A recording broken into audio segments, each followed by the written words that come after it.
Howdy, this video is on complex equilibria. Most complex systems are more complex than the examples that we have used. We need to be able to understand how to deal with problems that may involve more than one equilibria. Biological systems are very complex and often have multiple equilibria. After watching this video, you should be able to determine concentrations in a solution when there are multiple equilibria present. You should be able to determine solubility of a solid when there is a common ion or in solution. You should be able to determine the effect that pH has on the solubility of different compounds. And so we can imagine a simple situation where we have silver iodide adding to water. And so the silver iodine is going to dissolve until we get to the point where Q equals KSP, until we get to that minimum. And then after we get there, no matter how much more solid we add, no more solid will actually dissolve. The most simple configuration for a solution that contains silver iodide is when the silver ion concentration times the iodide concentration equals the KSP. Now what happens if a saturated solution of silver iodide, now saturated solution means that we're at this minimum, is at equilibrium, and then some sodium iodide is added. So sodium iodide is a strong electrolyte. It'll break up into sodium ions and iodide ions. And so for adding more iodide ion, what's going to happen is it's going to push the reaction towards the left. So initially, after we add the sodium iodide, we're having more iodide ions. And so our Q goes up. And then as more silver iodide is formed, then our Q goes back to our Q equals KSP. And so you can consider this an example of Le Chatelier's principle. Now remember, we can neglect the equilibrium of sodium iodide going to sodium ions and iodide ions because the equilibrium constant for that is really large. The sodium iodide is very soluble. Now we can ask the question, what happens to a saturated solution of silver iodide is at equilibrium and then more silver iodide solid is added? Well, silver iodide solid is not in our equilibrium expression, so Q is still equal to K, and so nothing happens, nothing is changed. Now we could also ask, would silver iodide be more soluble in pure water or in a solution of sodium iodide? And so because the sodium iodide would have some of the iodide ion, most likely the silver iodide will be more soluble in pure water. And that's what we refer to as the common ion effect. When there's a common ion already present, the solubility is going to go down. And so we can actually calculate the solubility of silver iodide in pure water, and we can calculate the solubility of silver iodide in a 0.1 molar solution of sodium iodide and compare the two.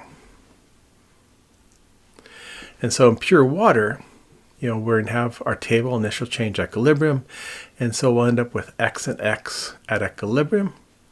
And so our equilibrium expressions, products, reactants, coefficients become exponents. Pure solids, pure liquids do not appear.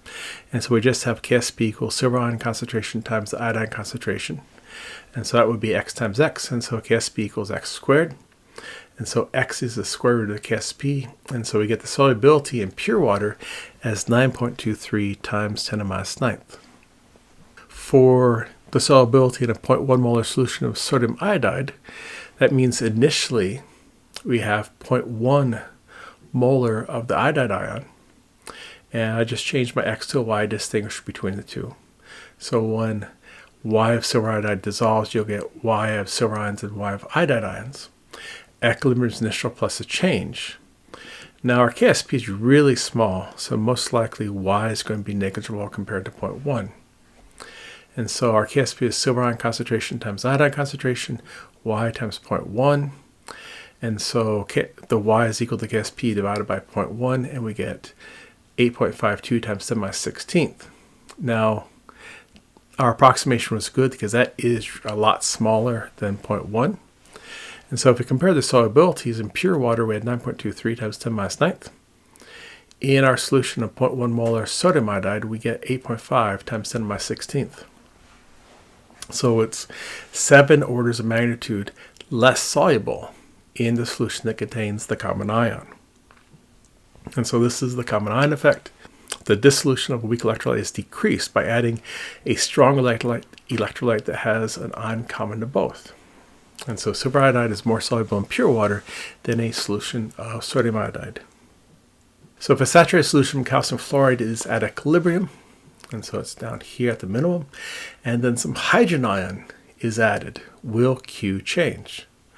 And it's just a little bit harder of a question. And so we have hydrogen ion, and the question comes, will the hydrogen ion react with the calcium fluoride, calcium ions, or the fluoride ions? Now the fluoride ion is the conjugate base of a weak acid, and so it's basic, and so acids react with bases, and so the added hydrogen ion should react with the fluoride ion.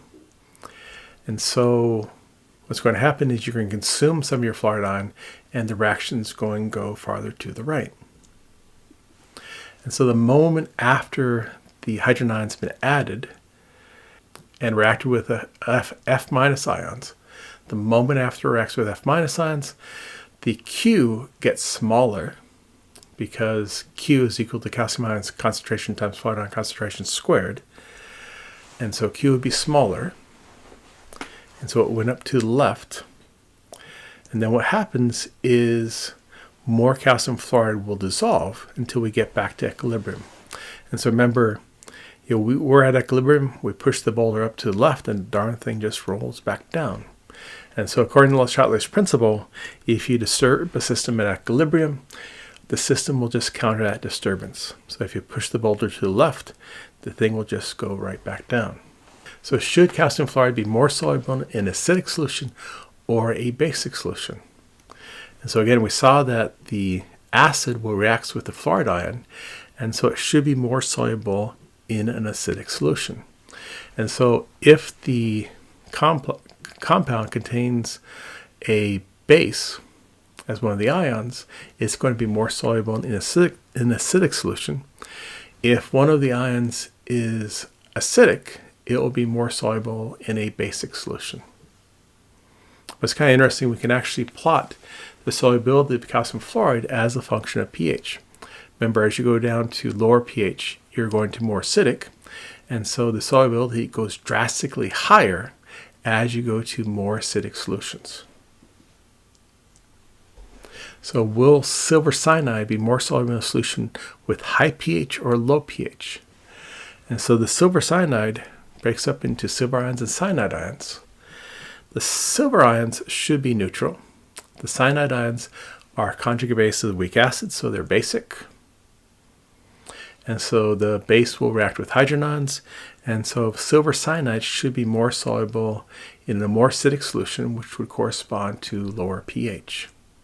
And so the lower the pH, the more soluble the silver cyanide ions.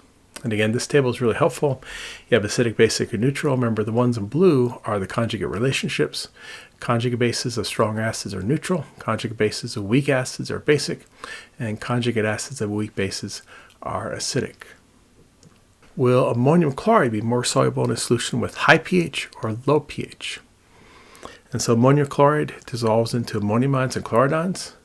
You got to make sure you have your polyatomic ions memorized. And then the chloride ion is the conjugate base of a strong acid, so it's neutral. Ammonium ion is the conjugate acid of a weak base, so it's acidic. And so it's going to be more soluble in a basic solution. And so ammonium ions can react with hydroxide, forming ammonia plus water. And so ammonium chloride will be more soluble the higher the pH, the more basic the solution. And again, this table helps us understand, ammonium ions are conjugate acids of weak bases, so they're acidic. Chloride ions are conjugate bases of strong acids, and so they are neutral. Will magnesium hydroxide be more soluble in a solution with high pH or low pH? And so we got hydroxide ions. So magnesium hydroxide breaks up into magnesium ions and hydroxide ions. Hydroxide ions will react with hydrogen ions. And so the more acidic, the lower the pH, the more soluble the magnesium hydroxide should be. All right, hydroxide ions plus hydrogen ions gives us water. Equilibrium constant there is 1 over Kw. And so the lower the pH, the more soluble the magnesium hydroxide. Milk of magnesia, a common household product, consists of a suspension of magnesium hydroxide in water. Magnesium hydroxide is relatively insoluble in neutral water. However, it dissolves in an acidic solution. At the molecular level, solid magnesium hydroxide consists of layers of magnesium cations surrounded by hydroxide ions. When solid magnesium hydroxide is placed in water, it does not dissolve. In an acidic solution, there is a high concentration of solvated protons, the hydronium ions, H3O+. The hydronium ions attack the hydroxide ions on the surface of the solid, forming two molecules of water. In the process, magnesium cations are released to the solvent. Assuming that hydrochloric acid is used in this reaction, the overall chemical equation is as shown here. And so magnesium hydroxide is not very soluble. The net ionic equation for the reaction is this.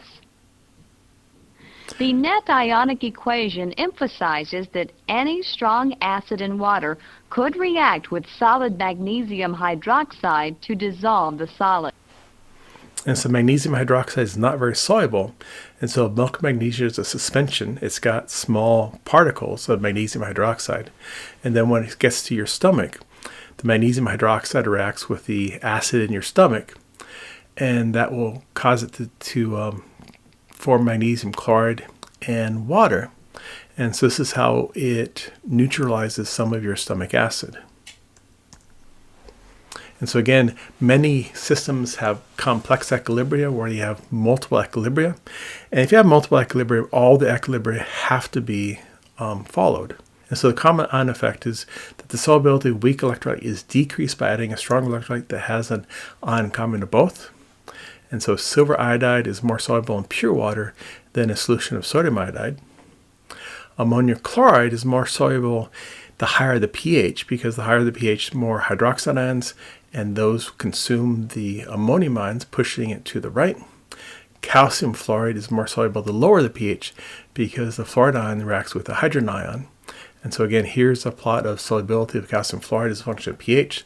The lower the pH, the more acidic. And you can see that the solubility goes dramatically higher for a more acidic solution.